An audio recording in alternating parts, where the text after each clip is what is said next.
The LG Aristo 2 has launched on Metro PCS, a small no-nonsense phone that can be had for as little as $60 or even for free. That's how much the original Aristo 1 used to cost a year ago. Note that this phone was supposed to show up on T-Mobile as well, but there's no sign of it yet. Welcome back to QatNip, and come on, let's learn together.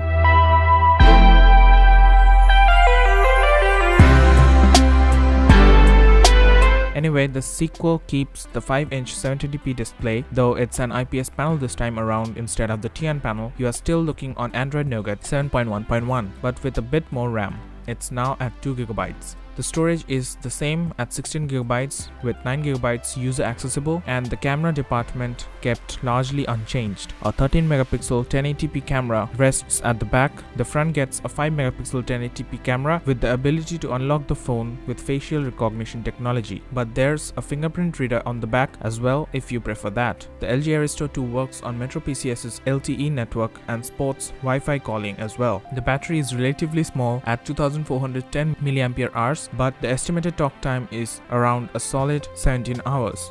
The phone costs $140, but the carrier offers an instant $30 discount. On top of that, there's a $50 mail-in rebate. And if you trade in an old device and get an unlimited LTE plan, you can have the new Aristo for absolutely free. So that's it for now, and we hope you liked the video. A million thanks to our dear subscriber family for your continuous love and support, and until next time, stay tuned for more.